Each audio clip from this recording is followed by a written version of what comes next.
नमस्कार दोस्तों, मैं प्रभाकर सिंह स्वागत करता हूं आपका मेरे YouTube चैनल इकोनॉमिक पाठशाला में। यहां आपको मिलेगा 11th और 12th इकोनॉमिक्स के सभी चैप्टर का एक्सप्लेनेशन बहुत ही आसान तरीके से और एकदम फ्री में। तो बने रहिए हमारे चैनल के साथ और इस वीडियो के एंड तक।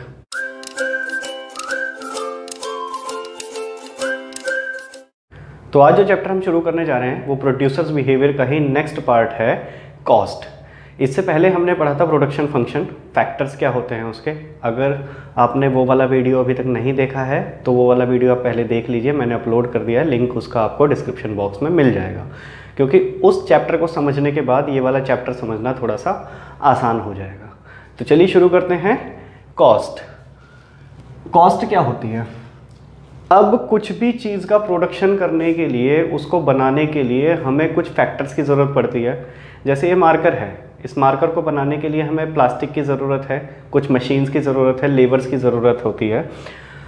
तो जितने भी फैक्टर्स हम यूज़ करते हैं उन फैक्टर्स पे कुछ ना कुछ पैसा खर्च होता है। उन फैक्टर्स पे क्या होता है?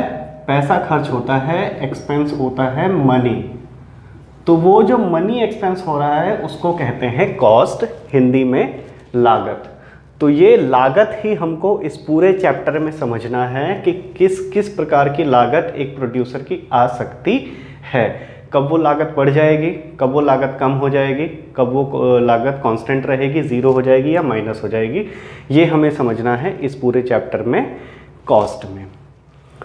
तो शुरू करते हैं डेफिनेशन के साथ ही या कॉन्सेप्ट के साथ। इसका कॉस्ट क्या है? Cost refers to the expenditure incurred by a producer on the factor as well as on the factor inputs।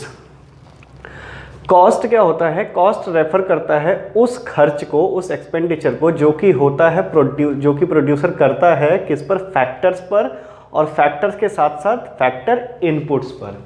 अब फैक्टर्स क्या हैं और फैक्टर इनपुट्स क्या हैं? इस मार्कर को बनाने के लिए प्लास्टिक लगी होगी कुछ और एक मशीन लगी होगी। तो जो मशीन है उसको कहते हैं फैक्टर इनपुट्स, और इस तरह के जो फैक्टर्स लगे हैं, इसमें पेन लगा है, वो सॉरी प्लास्टिक लगा है, इंक लगी है, उसको कहते हैं फैक्टर्स। तो फैक्टर्स पे और फैक्टर इनपुट्स पे जितना पैसा वो खर्च करता है उस पूरे खर्चे को कहते हैं कॉस्ट। क्लियर है? अब कितने टाइप्स के कॉस्ट हम बांट सकते हैं वो मैंने कुछ कैटेगरी बना ली हैं। तो सबसे पहले दो कैटेगरी में बांट सकते हैं, एक है एक्सप्लिसिट और एक है इम्प्लिसिट। हिंदी में कहते हैं इसको स्पष्ट और निहित लागतें। एक्सप्लिसिट कॉस्ट कौन सी होती है? ये वो लागतें होती हैं जो हम बाजार से खरीदते हैं या फिर रेंट पर लेते हैं। अब मान लेते हैं कि आपको कोई भी फैक्ट्री खोलनी है, कोई भी फैक्ट्री आपको खोलनी है, तो ये हमने पिछले चैप्टर में पढ़ा था कि कुछ फैक्टर्स लगते हैं कोई भी व्यापार को खोलने के लिए, शुरू करने के लिए। सबसे पहले क्या है? लैंड लगता है, लेबर लगेगा, कैपिटल लगेगा, पूंजी लगेगी, और एक ऑर्गेनाइजेशन लगता है, संस्थान लगता है जो वहाँ पर काम करेंगे। भूमि जिसमें अपनी फैक्ट्री खोलेंगे, मजदूर जो उसमें काम करेंगे, पूंजी जिससे मशीन्स खरीदी जाएंगी, इनकी सैलरी देंगे, ऑर्गेनाइजेशन जो संस्थान में कुछ लोग होंगे जो उसको मैनेज करेंगे, उसको कहते हैं। तो ये 3-4 फैक्टर्स होते हैं जो हमें चाहिए ही चाहिए किसी भी बिजनेस को शुरू करने के लिए। अब इसमें से कुछ फैक्टर्स तो हो सकते हैं कि जो आपके पास पहले से ही हैं। आप फैक्ट्री खोलना चाहते हो लेकिन और उस फैक्ट्री को खोलने के लिए ज़मीन आपके पास ही है, आपको वो ज़मीन किराए पर नहीं लेनी पड़ रही।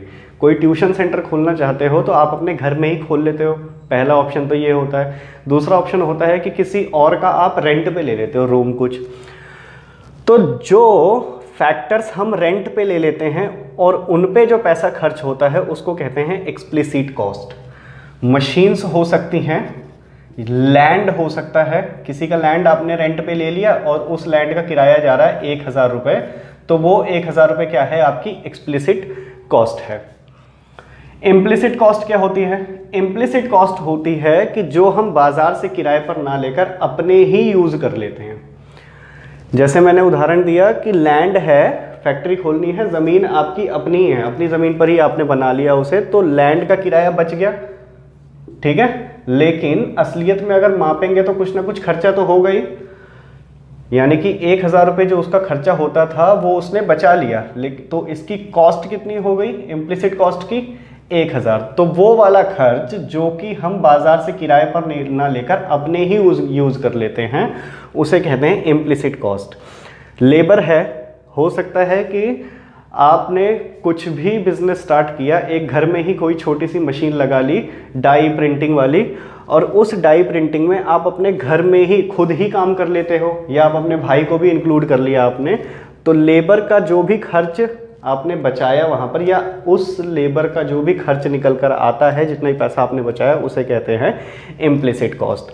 तो एक्सप्लिसिट कॉस्ट तो वो होती हैं जो हमने बाहर से रेंट पे लिया है, और इम्प्लिसिट कॉस्ट वो होती हैं जो हमने अपना ही यूज कर लिया है। नेक्स्ट कैटेगरी हो सकती है, ये हो गई पहली कैटेगरी। नेक्स्ट कैटेगरी हो सकती है इसकी प्रोडक्शन कॉस्ट, सेलिंग कॉस्ट, उत्पादन लागत और विक्रय लागत। तो इस मार्कर को बनाने में कुछ खर्च आया होगा, प्लास्टिक खरीदा, मशीन खरीदी, लेबर खरीदी, ज़मीन में फैक्ट्री लगाई, तो इसको बनाने का खर्च हो गया एक तो ये। और कुछ होता है जो बेचने पर खर्च किया जाता है, जैसे हम ऐड करते हैं उस चीज़ का, तो वो खर्च होता है बेचने पर खर्च। तो जितना भी पैसा उसके प्रोडक्शन में लगा उसको कहते हैं प्रोडक्शन कॉस्ट, और जितना पैसा उसको बेचने में लगा उसको कहते हैं क्या, सेलिंग कॉस्ट। इसके एग्जाम्पल क्या हो सकते हैं, एड्स हो सकते हैं, किसी तरह की स्कीम्स हो सकती हैं, ठीक है। तो ये क्या होती हैं, सेलिंग कॉस्ट, जो कि बेचने पर उसको खर्च किया गया है। थर्ड कैटेगरी होती है फिक्स्ड कॉस्ट FC और वेरिएबल कॉस्ट VC, ठीक है। फिक्स्ड कॉस्ट कौन सी होती है, प्रोडक्शन करने में कुछ कॉस्ट हमारी रहती ही रहती हैं, चाहे हमारा उत्पादन ज़ीरो ही क्यों ना हो, प्रोडक्शन हमारा ज़ीरो ही क्यों ना हो, कुछ कॉस्ट फिक्स रहेंगी वहाँ पर। अब आपने मान लेते हैं कोई कोचिंग इंस्टीट्यूट शुरू किया, ठीक है। तो कोचिंग इंस्टीट्यूट शुरू करने के लिए आपने एक फ्लोर 3 रूम्स का रेंट पे ले लिया, उसका रेंट जाता है 5000 रुपये। अब आपके कोचिंग इंस्टीट्यूट में एक भी बच्चा ना आए तो भी आपका रेंट 5000 रुपये जाएगा ही जाएगा, ठीक है। आप अपने लैंडलॉर्ड को ये नहीं कह सकते कि अभी तो बच्चे ही नहीं आ रहे तो फिर मैं रेंट कम करो मेरा, या फिर मत लो रेंट मुझसे। तो इस तरह के खर्चे को हम कहते हैं फिक्स्ड कॉस्ट, जो कि प्रोडक्शन ज़ीरो होने पर भी कुछ ना कुछ कॉस्ट हमारी बनी रहती है, उसको कहते हैं फिक्स्ड कॉस्ट। ये क्या हो सकता है, रेंट हो सकता है, ठीक है, इलेक्ट्रिसिटी का बिल हो सकता है, या फिर सैलरी हो सकती है एम्प्लॉयज़ की, ये तो आपको देनी ही पड़ेगी। तो ये कुछ फिक्स्ड कॉस्ट होते हैं जो कि आपके बने ही रहेंगे, चाहे आपका प्रोडक्शन ज़ीरो ही क्यों ना हो। नेक्स्ट है वेरिएबल कॉस्ट, परिवर्ती लागतें। परिवर्ती लागतें वो लागतें होती हैं जो उत्पादन के साथ घटती या फिर बढ़ती हैं। जब प्रोडक्शन ज़ीरो रहेगा तो वेरिएबल कॉस्ट भी ज़ीरो रहेगी, और जैसे जैसे प्रोडक्शन इंक्रीज होगा वेरिएबल कॉस्ट भी इंक्रीज होगी। तो ये उत्पादन के साथ बढ़ती है और उत्पादन के साथ ही कम होती है, उसको कहते हैं वेरिएबल कॉस्ट। हमें इन दोनों कॉस्ट पर ही पूरा का पूरा विचार करना है, समझना है, इस पर ही पूरा का पूरा चैप्टर यानी कि चलेगा, फिक्स्ड कॉस्ट पे और वेरिएबल कॉस्ट पे। क्योंकि हम यहाँ पर लागत की बात कर रहे हैं, तो इस लागत में हम सिर्फ प्रोडक्शन को ही काउंट कर रहे हैं कि प्रोडक्शन कॉस्ट उसकी क्या होगी, सेलिंग कॉस्ट को उसमें काउंट नहीं कर रहे हैं। तो प्रोडक्शन कॉस्ट में कुछ फिक्स्ड कॉस्ट होंगी, कुछ वेरिएबल कॉस्ट होंगी, जो कि प्रोडक्शन के साथ बढ़ती या फिर घटती रहती हैं, और ये प्रोडक्शन के साथ बढ़ती या फिर घटती नहीं रहती, फिक्स रहती हैं। क्लियर है यहाँ तक फिक्स्ड कॉस्ट और वेरिएबल कॉस्ट। तो अगर हम फिक्स्ड कॉस्ट और वेरिएबल कॉस्ट को जोड़ दें तो हमारा टोटल कॉस्ट आ जाएगा किसी भी प्रोडक्शन का। अब ये मार्कर का ही एग्जांपल ले लेते हैं, मान लेते हैं 1000 मार्कर बनाना था हमें। इस 1000 मार्कर को बनाने में कुछ फैक्टर्स हमने लगाए, लेबर लगाया, 10 लेबर लगाया, और प्लास्टिक हमने खरीदा था, फैक्टर्स खरीदे थे, कुछ 500 रुपये के फैक्टर्स खरीद लिए थे। तो इसमें जो कि लैंड का रेंट होगा वो फिक्स ही गया होगा, 200 रुपये मान लेते हैं, तो वो 200 रुपये तो एक फिक्स्ड कॉस्ट हो गई, और बाकी का टोटल इधर 500 और इन 10 लेबर की सैलरी 100 रुपये, तो ये 600 रुपये। तो 600 और 200 800 रुपये इसको बनाने की लागत आई 1000 पेन को। तो 1000 पेन में 200 तो हो गया फिक्स्ड कॉस्ट और 500 प्लस 100 रुपये हो गया ये वेरिएबल कॉस्ट। तो इन दोनों को जोड़ देंगे तो 1000 मार्कर को बनाने की कॉस्ट कितनी आई? 800 रुपये। तो ये 800 क्या है? टोटल कॉस्ट हो गई हमारी। बहुत ही आसान कॉन्सेप्ट है। इन दोनों को जोड़ के जितना भी पैसा लगेगा, यानी कि प्रोडक्शन करने में जो कुल खर्च आता है हमारा, उसको कहते हैं टोटल कॉस्ट। तो fixed cost, cost of fixed factor, जितने भी फैक्टर्स फिक्स्ड रहते हैं उन पर जो खर्चा किया जाएगा उसको कहते हैं फिक्स्ड कॉस्ट। वेरिएबल कॉस्ट क्या होगी? कॉस्ट ऑफ वेरिएबल फैक्टर, जितने भी फैक्टर्स वेरिएबल रहते हैं उनमें जितना भी पैसा लगेगा उसको कहते हैं वेरिएबल कॉस्ट। अगर ये समझने में मुश्किल हो रहा है आपको फिक्स्ड फैक्टर्स कौन से हैं, वेरिएबल फैक्टर्स कौन से हैं, तो इससे पहले चैप्टर वाला वीडियो आप देख लीजिए, उसमें मैंने बहुत अच्छे से इसको समझा रखा, क्योंकि वो चैप्टर ही उसी का ही है। तो total cost, cost of the total factor, जितने भी फैक्टर्स उसमें उत्पादन करने में लगे हैं उसमें जितना ही पैसा खर्च हुआ है उसको कहते हैं टोटल कॉस्ट। तो ये समझ में आ गया आपको। अब आगे बढ़ते हैं एवरेज फिक्स्ड कॉस्ट और एवरेज वेरिएबल कॉस्ट की तरफ। एवरेज आपको पता है किसे कहते हैं? औसत क्या कहते हैं? यानी कि जितना भी हमने, मान लेते हैं आपको अपने मार्क्स का एवरेज निकालना है, तो जितने भी आपके टोटल मार्क्स आए हैं उनको टोटल सब्जेक्ट से आप डिवाइड कर दोगे तो क्या आ जाएगा? आपका एवरेज आ जाता है मार्क्स का। तो ऐसे ही अगर हम एवरेज फिक्स्ड कॉस्ट की बात करें, औसत बंधी लागत की बात करें, तो जितनी हमारी टोटल फिक्स्ड कॉस्ट थी उसको अगर हम नंबर ऑफ आउटपुट के साथ डिवाइड दे देंगे तो हमारा क्या आ जाएगा? AFC आ जाएगा, है ना। मान लेते हैं 20 रुपये फिक्स्ड कॉस्ट है और हमारा प्रोडक्शन हुआ 10 क्वांटिटी का, तो 10 क्वांटिटी पे 20 रुपये खर्च हुए, तो एक क्वांटिटी पे लगभग 2 रुपये खर्च हुए। ये हो गया क्या हमारा? AFC। TFC को टोटल नंबर ऑफ आउटपुट के साथ डिवाइड कर देंगे तो क्या आ जाएगा हमारा? Average fixed cost. ऐसे ही एवरेज वेरिएबल कॉस्ट, जितनी भी हमारी वेरिएबल कॉस्ट थी, औसत परिवर्ती लागत जितनी भी है हमारी, टोटल वेरिएबल कॉस्ट जितना भी था, मान लेते हैं 20 पेन को प्रोडक्शन करने में, इसमें 20 पेन का प्रोडक्शन करने में 100 रुपये लगे थे परिवर्ती के, वेरिएबल कॉस्ट के। तो 20 को 100 से डिवाइड कर देंगे तो लगभग 5 रुपये हमारा क्या हो गया? ये वेरिएबल कॉस्ट हो गया। 5 रुपये पर यूनिट पर पेन हमारा वेरिएबल कॉस्ट लगा है। तो एवरेज वेरिएबल कॉस्ट क्या है कि जितना भी टोटल वेरिएबल कॉस्ट है उसको अगर हम क्वांटिटी से डिवाइड कर देंगे, नंबर ऑफ आउटपुट के से डिवाइड कर देंगे, तो क्या आ जाएगा हमारा? Average variable cost. और ऐसे ही औसत लागत, एवरेज कॉस्ट, अगर इन दोनों को जोड़ देंगे तो हमारा क्या आ जाएगा? औसत लागत। औसत लागत क्या है कि जितना भी टोटल कॉस्ट लगा है हमारा उसको नंबर ऑफ आउटपुट से डिवाइड कर देंगे तो क्या आ जाएगा हमारा? Average cost. तो AFC, AVC, AC, TFC, TVC, TC, ये सारे शॉर्ट फॉर्म्स हैं इसके। फिक्स्ड कॉस्ट का FC, वेरिएबल कॉस्ट का VC, टोटल कॉस्ट का TC। अगर मैं जहां पर भी FC, VC और TC की बात करूंगा तो आप समझ जाना किसकी बात कर रहा हूं। ऐसे ही average fixed cost AFC, average variable cost AVC, average cost AC। ठीक है। तो TC को नंबर ऑफ आउटपुट या फिर क्वांटिटी से डिवाइड कर दिया तो आ गया AFC। शायद मैं आपको समझा पाया हूँगा बहुत ही आसान तरीके से और आप समझ गए हैं। तो चलिए आगे बढ़ते हैं फिर। अब ऐसे ही एक कॉन्सेप्ट है मार्जिनल कॉस्ट का।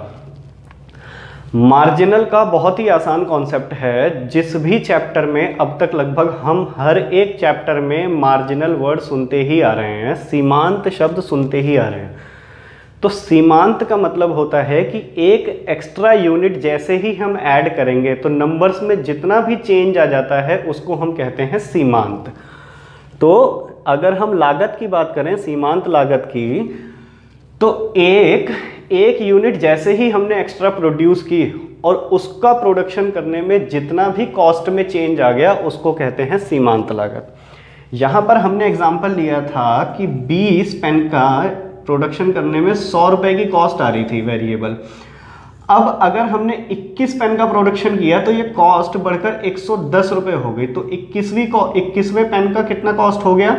10 रुपये। तो ये 10 क्या है? सीमांत लागत हो गई कि एक एक्स्ट्रा यूनिट का प्रोडक्शन करने से जितना भी टोटल कॉस्ट में चेंज आ रहा है उसको कहते हैं मार्जिनल कॉस्ट। तो MC is addition to TC due to the addition of 1 unit.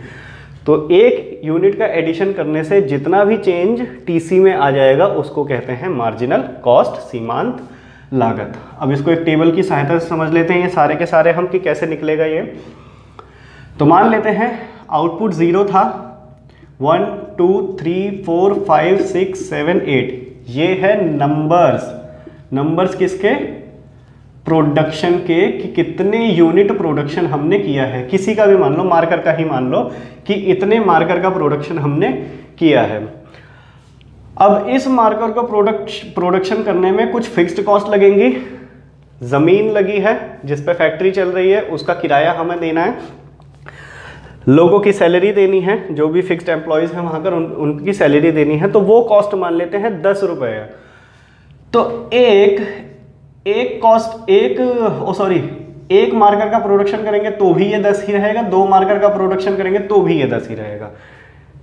Land का रेंट जितना भी फिक्स किया गया है उससे बढ़ा घटा के नहीं ले सकता लैंडलॉर्ड, वो एक समय ड्यूरेशन के बाद ही बढ़ाना या फिर घटाना होता है। तो हम ये मान लेते हैं कि अभी अगर हम शॉर्ट रन की बात कर रहे हैं तो उस समय लैंड का रेंट चेंज नहीं होगा, तो फिक्स्ड कॉस्ट फिक्स ही रहती है। तो 10 रुपए मान लेते हैं, तो 10 रुपए 2 3 5 7 जितनी यूनिट का भी प्रोडक्शन करोगे फिक्स्ड कॉस्ट फिक्स्ड ही रहती है। अब आ गई वेरिएबल कॉस्ट। तो 0 जब प्रोडक्शन होगा तो वेरिएबल कॉस्ट भी 0 ही रहेगी, क्योंकि कुछ भी फैक्टर्स हमने लगाया ही नहीं, खरीदा ही नहीं। जब प्रोडक्शन ही 0 था, जब हमने कुछ खरीदा ही नहीं तो प्रोडक्शन भी 0 ही रहेगा। तो वेरिएबल कॉस्ट जब 0 रहेगी तो प्रोडक्शन भी 0 रहेगा। जब हमने 1 यूनिट का प्रोडक्शन किया तो हमारी वेरिएबल कॉस्ट 10 हो गई, 2 यूनिट का प्रोडक्शन पे 18 हो गई। तो दूसरी यूनिट का प्रोडक्शन पे कितना पैसा लगा, 8 रुपए लगा। पहले वाले का 10 रुपए था, दूसरे वाले पे 8 रुपए लगा, तो ये 18 हो गया। तीसरे यूनिट पे प्रोडक्शन पे टोटल वेरिएबल कॉस्ट हो गया 24, पांचवें पे 28 हो गई। ये सारा का सारा कम्युलेटिव लिख रहा हूं मैं, ठीक है, यानी कि ऊपर वाले में आगे वाले का जोड़कर, कि चौथे यूनिट का जब हमने प्रोडक्शन किया तो उस पर 4 रुपए ही लगा था। पहले इस यहाँ पर 24 था तो इस पर 4 लगा, जोड़कर 28 आ गया। पांचवें पे टोटल वेरिएबल कॉस्ट हो गई 32, छठे पे 38, 7th पे 46, 8th पे 62। तो ये तो हो गई हमारी फिक्स्ड कॉस्ट, ये हो गई हमारी वेरिएबल कॉस्ट। अब इन दोनों को जोड़ देंगे तो हमारी टोटल कॉस्ट आ जाएगी कि एक 0 पेन का अगर प्रोडक्शन होता है तो हमारी कॉस्ट 10 रुपए तो लगेगी ही लगेगी, फिक्स्ड है वो 10 रुपए मिनिमम कॉस्ट आना ही आना है। अब ये कॉस्ट कौन सा है, मान लेते हैं इसको लैंड के रेंट का। 1 यूनिट का जब प्रोडक्शन करेंगे तो 10 रुपए फिक्स्ड कॉस्ट थी, ये तो लगेगा ही लगेगा, और 10 रुपए फैक्टर्स पे पैसा बढ़ गया, तो 10 और 10 20 हो गए। ऐसे ही सेम 2 यूनिट पे 18 और 10 28, 3 यूनिट पे 24 और 10 34, 38 42 48 56 72 7वीं 8वीं यूनिट पे। तो टीसी कैसे निकलेगा, टीएफसी और टीवीसी को जोड़कर। अब नेक्स्ट है MC, marginal cost. Marginal cost क्या था कि जब 1 यूनिट का एडिशन हम करते हैं तो टोटल कॉस्ट में जितना भी चेंज आएगा उसको कहते हैं एमसी। तो यहां पर टोटल कॉस्ट में कितना चेंज आ गया, टीसी में 10 का चेंज आया, तो एमसी कितना हो गया, पहले यूनिट पे 10, दूसरे यूनिट पे कितने का चेंज आया, 8 का चेंज आया, तो एमसी हो गया 8, तीसरे पे 6 का चेंज आया, 4 4 6 8 16। तो हम ये कह सकते हैं कि पहली यूनिट का वेरिएबल कॉस्ट जो था वो 10 रुपए था, और दूसरी यूनिट की कॉस्ट लगी 8 रुपए, तीसरी यूनिट की कॉस्ट लगी 6 रुपए, चौथी यूनिट की कॉस्ट लगी 4 रुपए, पांचवी यूनिट की कॉस्ट लगी 4 रुपए। तो इन सभी को जोड़कर ही टोटल कॉस्ट आया था। तो टीसी को हम ऐसे भी लिख सकते हैं सिग्मा एमसी, सिग्मा होता है साइन पूरे जोड़ के लिए, कम्युलेटिव जोड़ के लिए, तो सिग्मा एमसी भी हम लिख सकते हैं टीसी को। और एमसी कैसे निकलेगा, एमसी निकलेगा TC N minus TC N minus 1, यानी कि total cost on N numbers minus total cost on N numbers minus 1, यानी कि अगर हमें थर्ड नंबर का टोटल एमसी निकालना है तो total cost on N numbers कितना है 34, और total cost on N numbers -1 है, यानी कि -1 ऊपर वाला, तीसरे से दूसरा वो है 28, तो 34 में से 28 घटाएंगे तो आंसर आएगा 6। तो MC का फॉर्मूला है TCN माइनस TCN माइनस 1। यहां तक क्लियर हो गया होगा बिल्कुल, कैसे हमें TFC निकालना है। अगर TFC दे रखा है, TVC दे रखा है, तो TC कैसे निकालना है और MC कैसे निकालना है। पेपर में क्वेश्चन इस तरह के बहुत आते हैं, बीच में ब्लैंक्स छोड़ दिए जाएंगे, TC MC निकालो, है ना, आ सकते हैं 1-2 नंबर में। अब आ गया AFC, एवरेज फिक्स्ड कॉस्ट। तो औसत कैसे निकालते हैं, किसी भी नंबर को टोटल नंबर ऑफ क्वांटिटी से डिवाइड कर देंगे तो आ जाएगा एवरेज। तो फिक्स्ड कॉस्ट है अगर, तो फिक्स्ड कॉस्ट को नंबर ऑफ आउटपुट से डिवाइड कर देंगे तो आ जाएगा AFC। AFC का फॉर्मूला यहां पर हमने बताया था TFC डिवाइडेड बाय Q। तो AFC क्या है, TFC डिवाइडेड बाय Q। तो 0 पे तो कुछ नहीं मान लेते, 0 को 10 से डिवाइड करेंगे 0 ही आएगा। पहली यूनिट में 10 रुपए था तो इसको डिवाइड करेंगे तो क्या आ जाएगा 10। दूसरी यूनिट पे 10 था 5, तीसरी पे भी 10 था 3.3 हो गया, फोर्थ पे 2.5 हो गया, फिफ्थ पे 2, ऐसे ही 1.67, 1.43, 1.25। ठीक है, ऐसे निकलेगा AFC। AVC कैसे निकलेगा, TVC डिवाइडेड बाय क्वांटिटी। तो 10 को 1 से डिवाइड किया 10, 18 को 2 से डिवाइड किया 9, और 24 को 3 से डिवाइड किया 8, ऐसे ही 7, 6.4, 6.3, 6.6, 7.7। ये निकल गया AVC।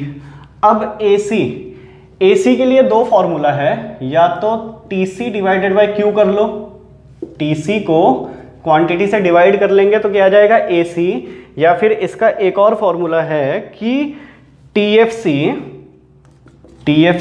Plus TVC equal to AC होता है। तो इन दोनों को जब हम जोड़ देंगे तो भी AC आ जाएगा। अब इसको यहां पर वेरीफाई कर लेते हैं, 10 AFC 10 AVC, इन दोनों को जोड़ देंगे तो क्या आ जाएगा ये 20। अब यहां पर भी देख लेते हैं कि TC कितना है 20, और इसको क्वांटिटी से डिवाइड करेंगे तो क्या आएगा आंसर 20।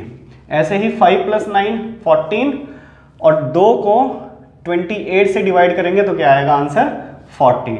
ऐसे ही 8 + 3.3 11.3, 9.5 8.4 8 8 9।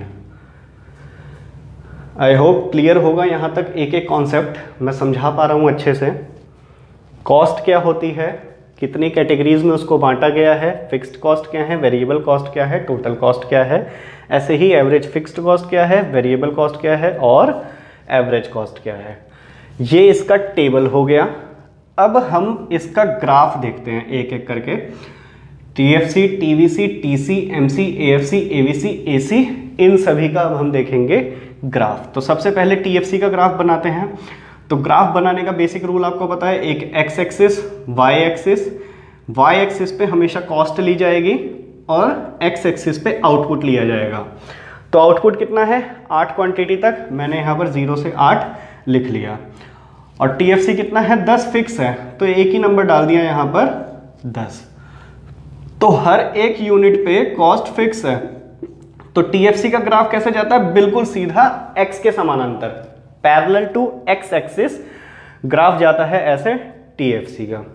अब TVC का ग्राफ कैसे जाएगा, तो TVC के ग्राफ के लिए 0 पे 0 है, एक यूनिट पे 10 है, 10 है TVC, 2 यूनिट पे 18 है, 18 यहां मान लेते हैं, 3 यूनिट पे 24 है तो 24 यहां मान लेते हैं, 4 यूनिट पे 28 है, 28 भी 30 से नीचे ही रहेगा, 5 यूनिट पे 32 है तो 32 30 से थोड़ा सा ऊपर, 6th यूनिट पे 38 40 से ही नीचे रहेगा ये भी, तो 6th यूनिट पे 48, 7th यूनिट पे 46 तो 46 50 और 40 के बीच में मान लेते हैं, और 8th यूनिट पे 62 तो 62 यहाँ मान लें। तो ग्राफ कैसे गया इसका, कभी ऊपर कभी नीचे फिर ऊपर।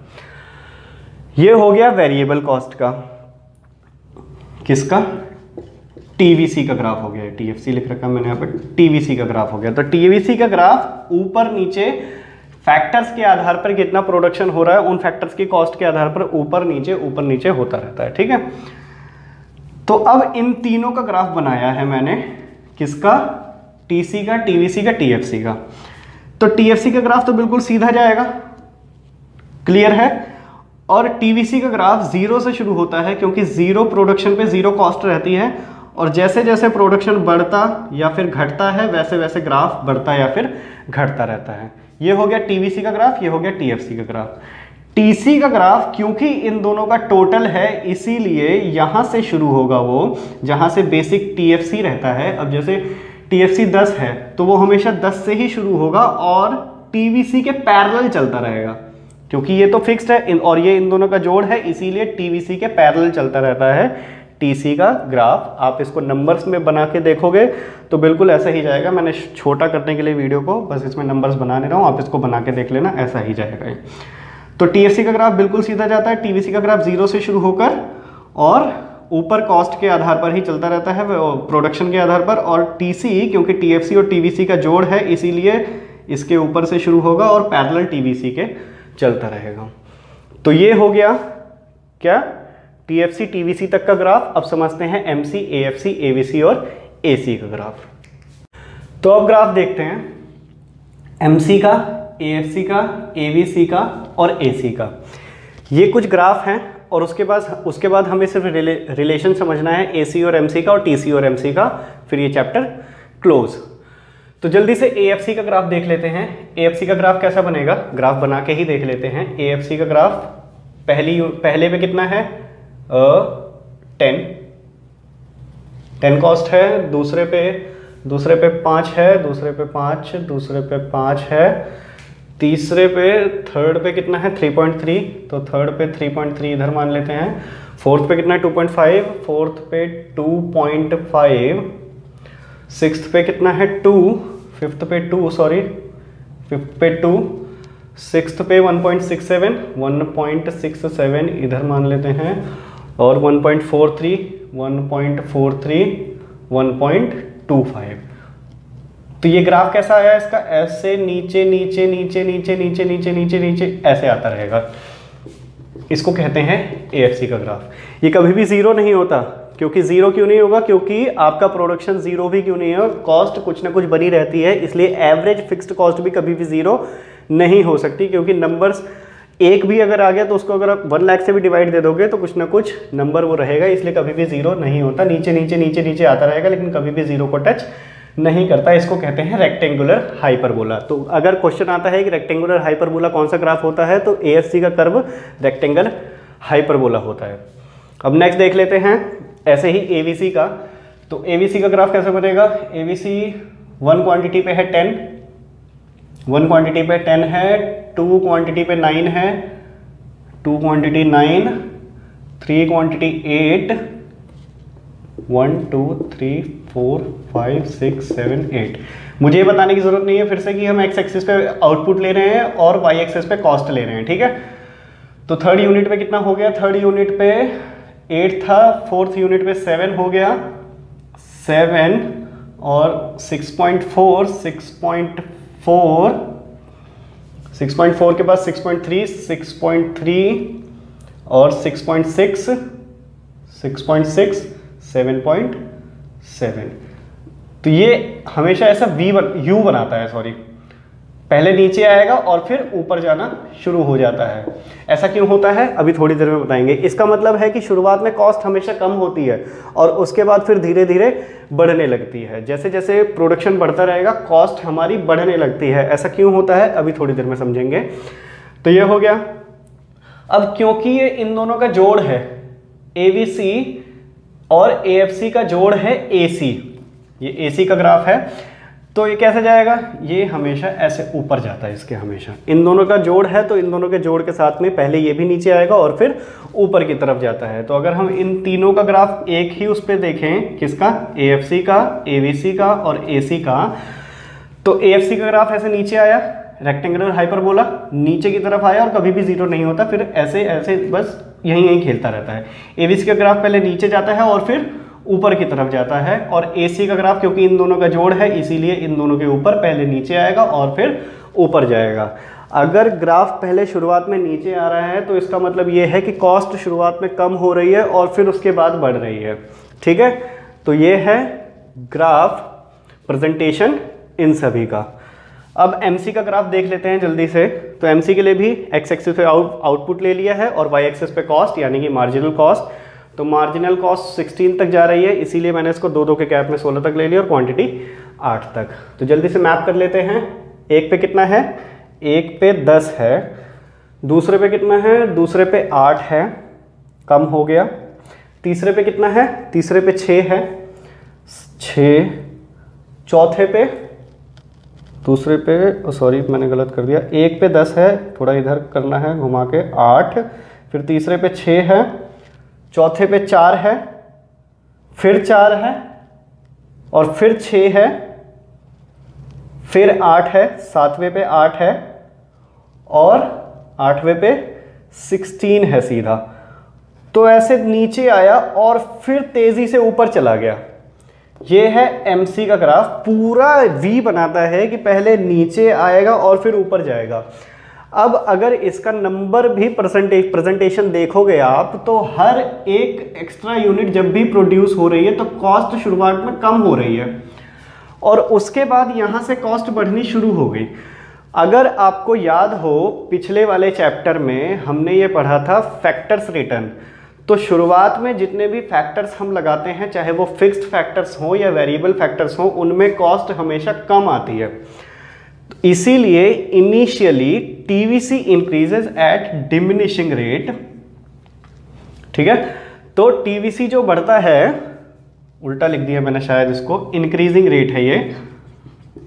शुरुआत में जो TVC बढ़ता है, नहीं मैं ही गलत बोल रहा हूँ, डिमिनिशिंग रेट ही है कि शुरुआत में जो कॉस्ट बढ़ती है वो घटती दर पर बढ़ती है। घटती दर पर बढ़ने का मतलब है कि बढ़ तो रही है कॉस्ट, लेकिन अगली हर एक यूनिट की कॉस्ट कम है। अगर पहले वाले का हमने 10 रुपये खर्च किया था तो दूसरे वाले पर हो सकता है 8 रुपये ही खर्च करें।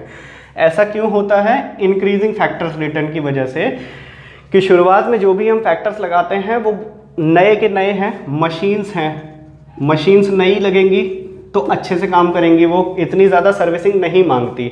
जैसे बाइक आप खरीदते हो तो बाइक जब शुरुआत में खरीदोगे तो पेट्रोल एवरेज ज़्यादा देगी, सर्विसिंग कम लेती है, लेकिन जैसे जैसे वो पुरानी होती रहती है तो उसमें कुछ ना कुछ सामान बिगड़ता रहता है। आज ये खर्चा आ गया, कल वो खर्चा आ गया, परसों ये खर्चा आ गया। तो इसीलिए शुरुआत में कॉस्ट हमेशा लगातार कम होती रहती है और उसके बाद फिर लगातार कॉस्ट बढ़ती रहती है। किस वजह से? अब लैंड का भी रेंट बढ़ गया, हर साल सैलरी भी बढ़ानी है, कॉस्ट तो हमारी इस तरह से बढ़ती रहती है। इस वजह से ही शुरुआत में हमेशा कॉस्ट कम रहती है और उसके बाद बढ़ती रहती है। तो हर एक ग्राफ इसीलिए इसका पहले नीचे आता है और फिर ऊपर की ओर चला जाता है। शुरुआत में MC हमेशा नीचे गिरता है। ये है MC का प्रॉपर्टीज लिख सकते हो आप इसको। तो प्रॉपर्टीज क्या है MC की, कि initially TVC increases eight diminishing rate, और ये MC की वजह से ही होता है, और फिर TVC इंक्रीज होता है डिक्रीजिंग रेट पे। क्या कारण है इसके पीछे? इंक्रीजिंग फैक्टर्स रिटर्न और डिक्रीजिंग फैक्टर्स रिटर्न, इसी का अपोजिट है। तो ये है इसके पीछे कारण। शुरुआत में कॉस्ट कम होगी, फिर उसके बाद बढ़ती चली जाती है। अब जल्दी से इसका रिलेशन देख लेते हैं और फिर ये चैप्टर खत्म। आई होप ये पूरा का पूरा आपको समझ में आ गया होगा, इस टेबल के साथ, इस ग्राफ के साथ। हालांकि आपकी किताब में हर एक का अलग पोर्शन दिया हुआ है। TFC पहले समझाया गया, उसका ग्राफ बनाया गया, TVC समझाया गया, फिर उसका ग्राफ बनाया गया, MC समझाया गया, उसका ग्राफ बनाया गया है। तो ये लेकिन मैंने एक ही में सारा का सारा कवर कर दिया, ग्राफ भी और टेबल भी। लेकिन आपको अगर पेपर में क्वेश्चन आते हैं तो अलग अलग ही लिखना पड़ेगा। तो जल्दी से अब इसका क्या समझ लेते हैं, रिलेशन समझ लेते हैं और ये चैप्टर करते हैं क्लोज। तो अब इसका आखिरी टॉपिक देख लेते हैं, relation between AC, MC and TC, average cost, marginal cost, total cost. तो इन तीनों का इकट्ठे कोई रिलेशन नहीं है। एक रिलेशन है एवरेज कॉस्ट और मार्जिनल कॉस्ट का, यानी कि AC और MC का। तो इसका ग्राफ कैसे बना था? MC ऐसे पहले नीचे आया और फिर ऊपर उठ गया, AC ऐसे पहले आया नीचे नीचे नीचे और धीरे धीरे ऊपर उठना शुरू होता है। तो सेम एक्स एक्सिस पे आउटपुट ले लिया है और इधर AC और MC ले लिया है। अब इन दोनों के बीच में रिलेशन क्या है?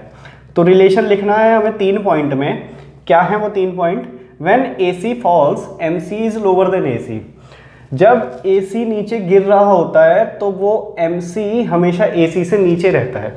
अब इसको आप इस टेबल में भी देख लो, AC लगातार गिर रहा है नीचे, 8 नंबर तक गिर रहा है। तो इस सिचुएशन में MC AC से कम है। यहाँ पर 20 है, यहाँ पर 10 है, यहाँ 14 है, यहाँ 8 है, 11.3 और यहाँ पर 6 है।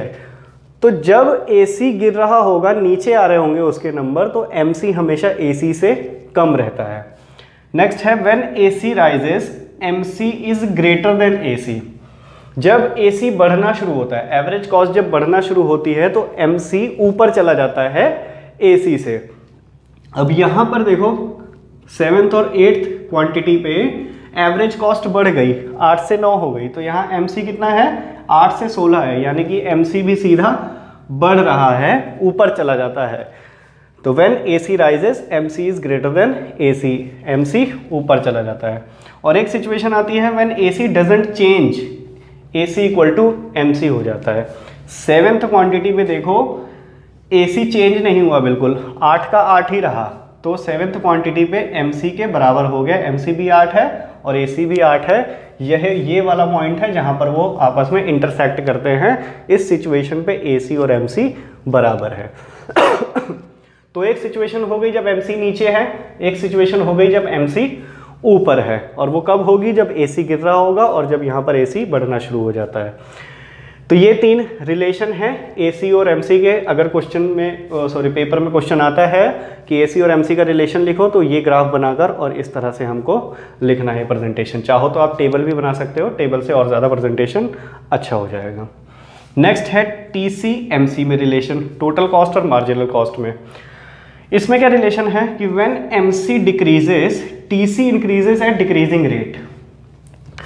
MC जब कम हो रहा होता है, शुरुआत में हमेशा मार्जिनल कॉस्ट कम होती है। अभी बताया उसके पीछे कारण क्या है, क्या कारण है कि शुरुआत में मशीन्स नहीं है, उनमें पैसा कम लगता है और बाद में धीरे धीरे खर्चे बढ़ते रहते हैं अलग अलग तरह के। तो मार्जिनल कॉस्ट शुरुआत में कम होती रहती है, तो जब जब मार्जिनल कॉस्ट कम होती रहेगी तो TC इंक्रीज होगा डिक्रीजिंग रेट पे, बढ़ेगा तो ज़रूर, लेकिन उसकी जो बढ़ने की दर है वो लगातार कम होती रहेगी। अब यहाँ पर देखो 10 बढ़ा और यहाँ पर 8 बढ़ा, यहाँ पर 6 बढ़ा, यहाँ पर 4 ही बढ़ा, इसको कहते हैं बढ़ना लेकिन डिक्रीजिंग रेट पे। नेक्स्ट है कि when MC increases TC increases eight increasing rate. जब MC बढ़ना शुरू हो जाता है तो TC बढ़ता है फिर बढ़ती दर पे। यहाँ पर देखो 4 से 6 हो गया, ये बढ़ रहा है अब MC, 6 से 8 हो गया, 8 से 16 हो गया, तो यहाँ पर TC भी बढ़ने लगा अब बढ़ती दर पर। यहाँ पर कितना बढ़ा, यहाँ पर 4 बढ़ा, यहाँ पर 6 बढ़ा, यहाँ पर 8 बढ़ा, यहाँ पर 16 बढ़ा। तो इसको कहते हैं बढ़ना और इंक्रीजिंग रेट पे। डिक्रीजिंग रेट पे बढ़ना, इंक्रीजिंग रेट पे बढ़ना, समझ में आ गया आपको। When MC is lower point, TC is constant। जब MC अपने निम्नतम स्तर पे पहुंच जाता है, निम्नतम स्तर क्या है इसका, 4 है, तो TC वहां पे कांस्टेंट हो जाता है। देखो यहाँ पर भी 4 बढ़ा, यहाँ पर भी 4 बढ़ा, और इसका ग्राफ जब हमने बढ़ाया था इसका TC का, तो ऐसे शुरुआत में वेरिएबल कॉस्ट के साथ साथ कम होते होते फिर ऐसे बढ़ गया। तो एक सिचुएशन आती है जब ये बराबर हो जाता है और उसके बाद फिर बढ़ना शुरू हो जाता है। तो जहां पर MC लोअर पॉइंट पे रहता है, TC वहां पे कांस्टेंट हो जाता है, ग्राफ उसका ऐसे बराबर चला जाता है। तो ये है रिलेशन TC, MC और AC का। इन दोनों के अलग रिलेशन है, इन दोनों के अलग रिलेशन है। तो अगर पेपर में क्वेश्चन आता है तो आपको इस तरह से लिखना है। इसका भी ग्राफ आप चाहो तो बना सकते हो, लेकिन ग्राफ बनाने के लिए इस तरह से एक में नहीं बनेगा। TC का अलग ग्राफ बनेगा, MC का अलग ग्राफ बनेगा। इस टेबल के साथ में आपको सारी चीज़ें मेरे हिसाब से समझ में आ गई होंगी। तो चैप्टर मैंने पूरा का पूरा कवर कर दिया है। अगर आपको कुछ भी ना समझ में आए तो कमेंट बॉक्स में आप लिख सकते हो। अब मिलेंगे नेक्स्ट वीडियो में, तब तक ध्यान रखिए अपना और बने रहिए हमारे चैनल के साथ।